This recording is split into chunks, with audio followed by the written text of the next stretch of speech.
28 अप्रैल 2026 बिहार का भागलपुर, और बिहार के भागलपुर में भी सुल्तानगंज नगर परिषद कार्यालय में जो कुछ भी हुआ उसने हर किसी को हैरान कर दिया।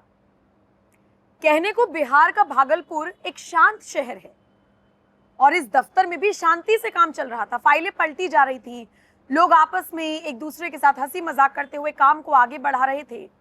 और उसी वक्त अचानक कुछ ऐसा होता है जिसने हर किसी को दहला कर रख दिया।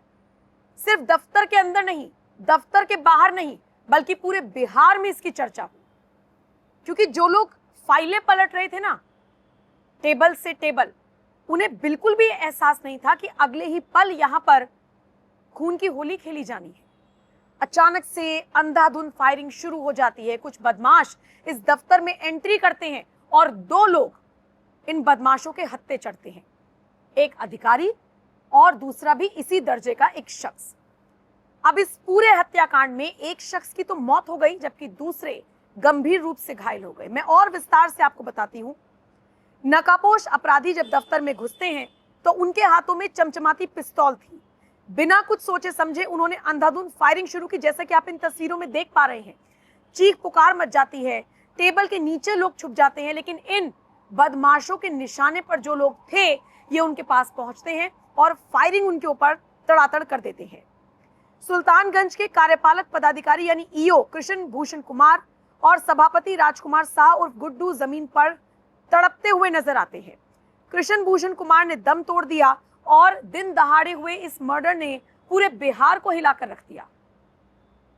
सरकारी दफ्तर में घुसकर सरकारी अफसर को मौत के घाट उतार देना, जाहिर सी बात है तमाम विपक्षी दल के नेताओं ने जंगल राज जैसे शब्दों का इस्तेमाल करना शुरू कर दिया और कहा कि जिस जंगल राज का आप जिक्र किया करते थे अब क्या है। लेकिन जंगल राज की बात शुरू हुई ही थी कि फिर 12 घंटे के अंदर अंदर खबर आती है कि जिस शख्स ने, जिस अपराधी ने इस पूरे हत्याकांड को अंजाम दिया उसे मुठभेड़ में यानी कि एनकाउंटर में मार दिया गया है। नाम रामधनी यादव, और अब उसका परिवार रो रो कर, बिलख बिलख कर गुहार लगा रहा है कि जांच होनी चाहिए।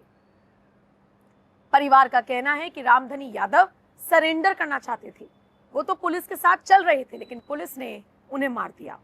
आपको बताते हैं कि पुलिस के हाथ जब ये नाम लगा कि इस पूरे हत्याकांड में रामधनी यादव का नाम आया है, तो सबसे पहले तो सवाल उठा कि आखिर इतनी हिम्मत किसी की कैसे हो गई कि दिन दहाड़े वो इस हत्याकांड को अंजाम दे सके। और उसके बाद रामधनी यादव इस पूरे हत्याकांड का मास्टरमाइंड बताया गया। पुलिस के लिए साख का सवाल था। रामधनी को न सिर्फ पकड़ा गया, बल्कि जब उसने भागने की कोशिश की तो वहीं पर मुठभेड़ में उसका एनकाउंटर कर दिया गया और वो वहीं पर ढेर हो गया। सोचिए, 12 घंटे के अंदर अंदर 2 मौत की खबर आई, एक हत्याकांड था और दूसरा एनकाउंटर। अब बिहार के भागलपुर से सामने आई इस खबर की चर्चा हर तरफ है। सम्राट चौधरी मुख्यमंत्री हैं और उसके बाद से उनकी तारीफ की जा रही है कि गुंडे, अपराधी, माफियाओं का इसी तरीके से एंड होना चाहिए, तभी लोगों के मन में खौफ भरेगा और तभी वो क्राइम की घटनाओं को अंजाम देने से बचेंगे। बिहार के भागलपुर के हत्याकांड का बदला या न्याय सिर्फ 12 घंटे के अंदर मिला तो इसकी चर्चा होना लाजमी था और चर्चा हो भी रही है। फिलहाल इस खबर पर आप क्या राय रखते हैं, कमेंट करके अपनी राय जरूर दें और बाकी खबरों के लिए NMF न्यूज़ देखते रहिए।